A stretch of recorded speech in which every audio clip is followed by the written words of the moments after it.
We are testing the triple V10 400 horsepowers, but you can also get this boat with triple V12 600 horsepowers or inboard diesel stern drive or IPS. So at the end of this demonstration, I'm going to make the argument as to why I believe these V10 400s are the best engine package for most of you. Almost most of you.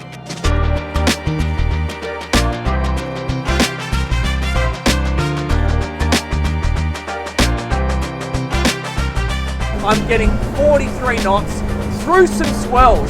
She's an absolute monster. This thing feels somewhat like an adventure boat.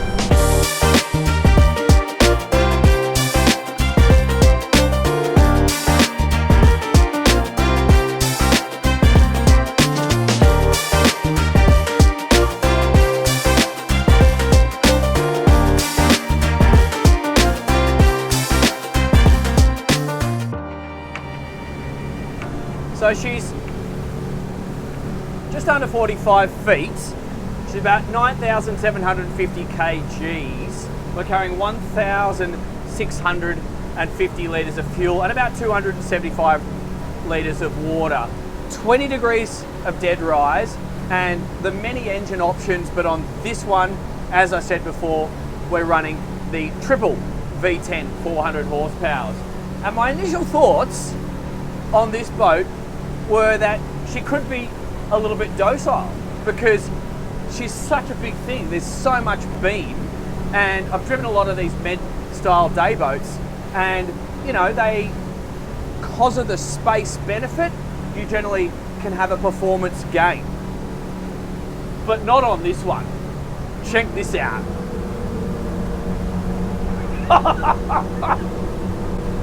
This thing feels somewhat like an adventure boat. It's an absolute hoot. It's so much fun to drive. I've just accelerated to wide open throttle. I've got the zip wakes in auto. I've got the active trim on, so I shouldn't be getting my maximum performance there. If I just take that active trim off, I think I can do that right now, and just trim up. At 6,400 revs, I'm getting 43 knots through some swells. She's an absolute monster. It's so much fun. Okay, hook it through the turn. I'm coming through there at 42 knots now. I'll back it off to a somewhat sensible speed, and I'll just bank it through a couple of turns and describe to you what I'm experiencing. At that 37 knot speed, I'm doing 100 litres an hour per motor. So you can really eat up the miles on this thing.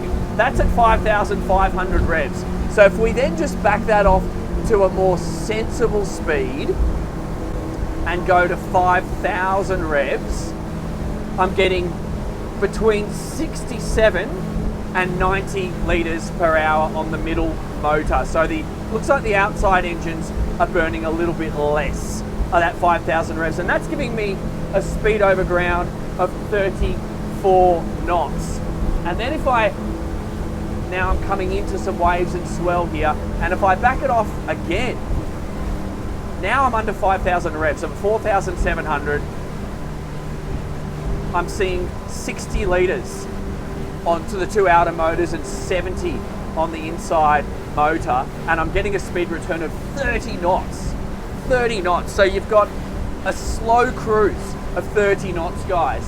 A lot of fun through the turns, and a high speed of 44 knots with these motors. I don't see the need for any other engine package.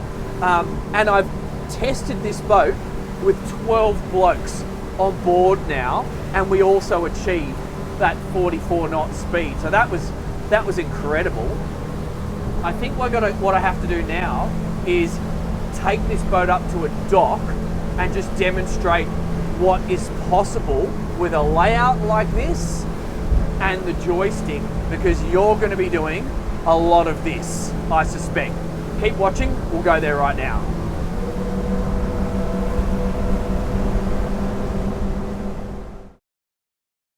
So you're not going to buy a boat like this without wanting to do lots of pickups and drop-offs with your mates. And I see a couple of options being possible on this particular design of boat.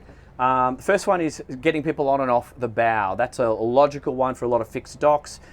Pretty easy bow this would be to board on and off, and they do offer as an option to do a teak inlay up the front. This particular boat doesn't have it, but if you're going to be boarding people off the front, I suggest you go for that, because that will give them that extra grip that they need when they're stepping on and off the dock, as opposed to a wet flat surface, which could be dodgy.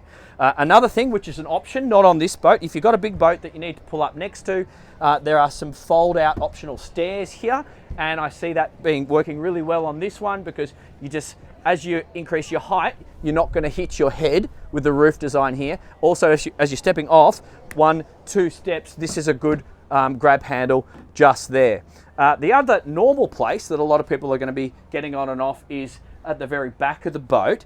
That's doable, but I'm going to show you, or with the boys' help, an even cooler way. So let's just drop those wings, and something that's a little bit unique to this boat.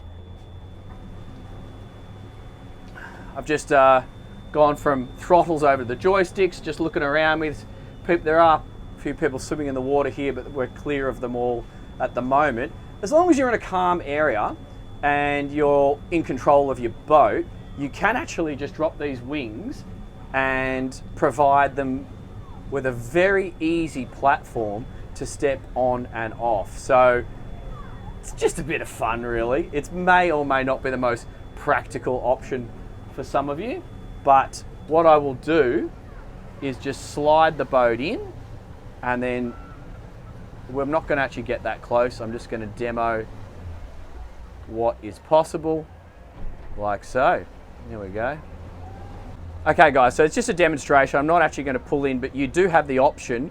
You have quite a lot of control with these joysticks, and I would suggest, if you're in somewhere like Sydney where we get a lot of wind, to actually add a bow thruster to the option list. If you're in the Mediterranean or a low wind place, you probably don't need to, but you can bring the thing right in, step your guests on and off right there, and have a little bit of a boss pick up and drop off, and also essentially an easier landing platform for your guests to board on and off with their bags and their bits and pieces.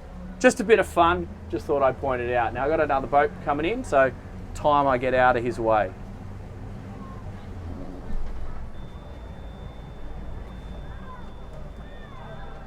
So anchoring the boat was relatively straightforward. We have the option to operate the anchor from the bow or the helm. What you essentially have to do is come up here and just open this door first, and then you just release, and it actually pulls the bow roller out. At one point through, you just have to give a little push because it gets to the point of no return. And then when the anchor deploys and actually goes down, we do have a guard protecting the bow, and we didn't hit the bow. So it seems to work, seems fine. We've been blowing around in the wind here, haven't had any issues. So that looks like a good design to me. Chain on one side and space for fenders and extra lines on the other should you need. So I don't mind all that. We've got a water intake in here as well, and it looks like we might have some hoses for some freshwater washdowns as well. So come with me down the back of the boat. We'll start to wrap this video up. For some of you, I think in Sydney, or places that are heavily affected by boat wash, I would value a gyro. So that might be something to think about if you're going to be anchoring in exposed places. But remember, if you're going for the outboards, you don't have to do that. So again, you can go all the way up into the best spots, can trim these outboards up and do it, use a stern anchor. So that may or may not be important to you, but just have a think about that. And my argument, why I believe these 400s are going to be best for most of you, not all. I know some of you just want to have the maximum horsepower that you can have on a boat, and they have catered to that, so you can do that.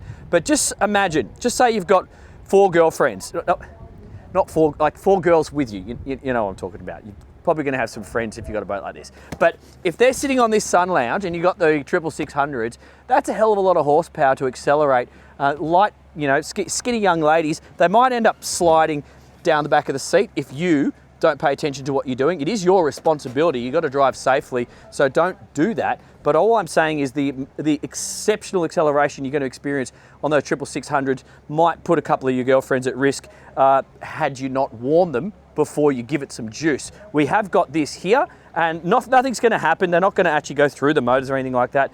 You're not going to kill anyone, but I would just pay attention to that. You might freak them out. Whereas the speeds we achieved today, 44 knots, with up to 12 people on board, because I tested that before this video with the whole crew. That's another video for my Patreons. You know, I think for what we saw with this engine package, you're just going to do everything. The fuel flow's fine, the boat looks cool, and the price is going to be quite keen. So that's what I mean about that. I know many of you in Mallorca, and I know many of you who are going to look at this as a tender to your larger boat, are going to want the big transom. So that's where the stern drive or the IPS and the diesel is going to be important to you. So if that's you, yes, I understand. If you're winterizing a boat, then head down that direction. If you're just using it in the European summer, you want the big transom, you want diesel because that's what you get off your big boat, or you want, perhaps you consider the diesel as a safer option as to having petrol on board. Yes, fine, that all makes sense. But if you want the really high cruising speeds, the exceptionally high top speeds, the access to the shallow water, so I'm thinking Australia, an American market, that's where this just looks really, really interesting to me. So, I've got to say something from my heart. It's you guys watching, following, subscribing and commenting is what gives me these awesome opportunities to come and do fun stuff like this. So thank you. Keep it up. I really do appreciate it. I wouldn't be here if it wasn't for you guys watching. So please keep it up. I'm going to pop up another boat right now that's a direct competitor to this, and go and have a look, see what you think. And if you want to see what I consider to be some of the compromises or areas for improvement, there's no such thing as a perfect boat. That's a completely separate video, and that's on my Patreon. See you there.